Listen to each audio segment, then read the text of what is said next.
you from super zoom videos. And this guy is doing this for the Guinness Book of World Records. The video and audio that you're watching right now is being filmed from 12.4 miles away, or about 20,000 meters, which makes this the longest, furthest recorded video ever. This is the 2-foot long lens which is going to make this possible. It's one of the longest and most efficient lenses which can allow you to shoot extremely long distances. I have no idea why anyone would actually want to have this in real life. It is a 452 times zoom, which is, well, stupid. We're going to be able to see from one end of this extremely long desert road which stretches across this giant valley for about 12 miles. I'm going to be standing all the way on the other end of that, and then we're going to have this camera fastened safe and sound right here at this little clear out here, far away from the road, but still aimed at the exact other end of it. As you can see from the final result, this is how it looks like to be filmed from 12 miles away. So I'm petitioning Guinness World Records.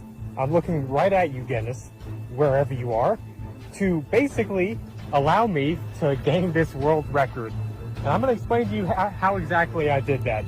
This thing right here is an apparatus which is going to prevent too much sunlight from reaching into the lens, because of course when you have a 400+x zoom and you're filming something from nearly 13 miles away, it's going to be kind of catastrophic to the end result. If too much sunlight is entering in there, it's going to overexpose extremely high. This is the only valley in the entire country which just simply has the largest amount of open space that allows me to even attempt to do this.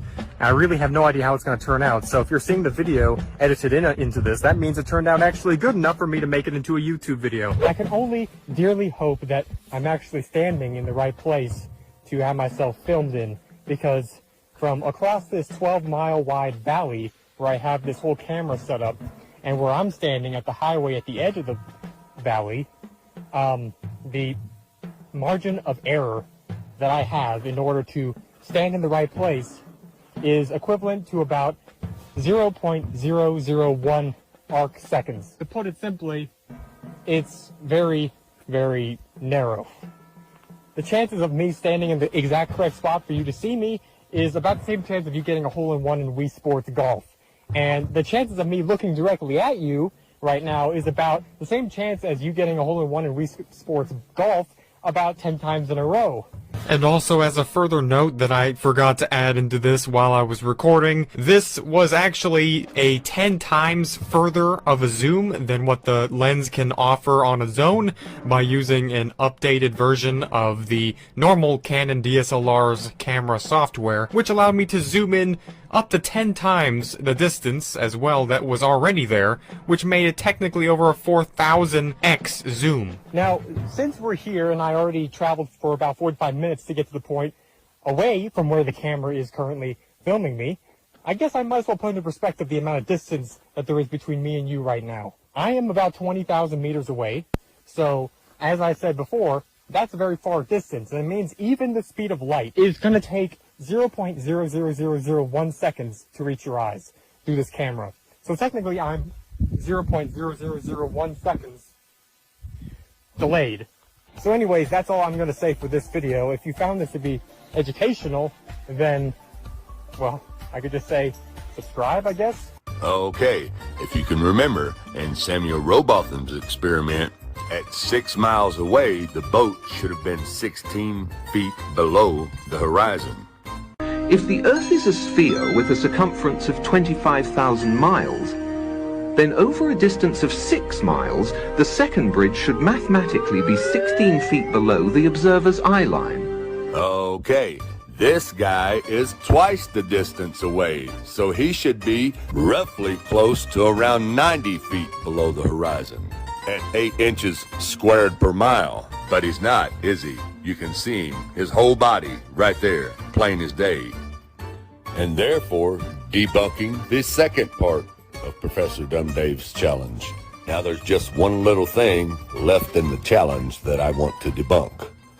Well, every time you whine about this, the objects are always suspiciously close, such that you can fudge the numbers, and they're always over water, so you can lie about refractive effects to people who have no idea how refraction works. And they're always over water, so you can lie about refractive effects to people who have no idea how refraction works. Okay, now, Professor Dumb Dave is saying that the objects are always filmed over water so that we can lie about the refraction. Now, once again, Professor Dumb Dave is either lying to you or he is really this dumb. Refraction doesn't just happen over water.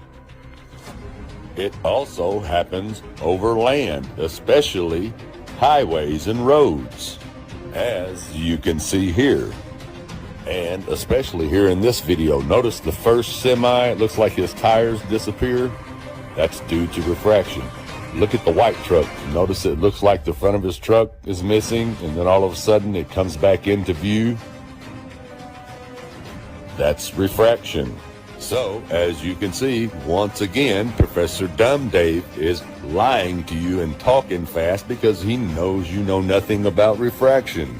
And now, with that being said, we have debunked Professor Dumb Dave's number 4 challenge. And that completes this episode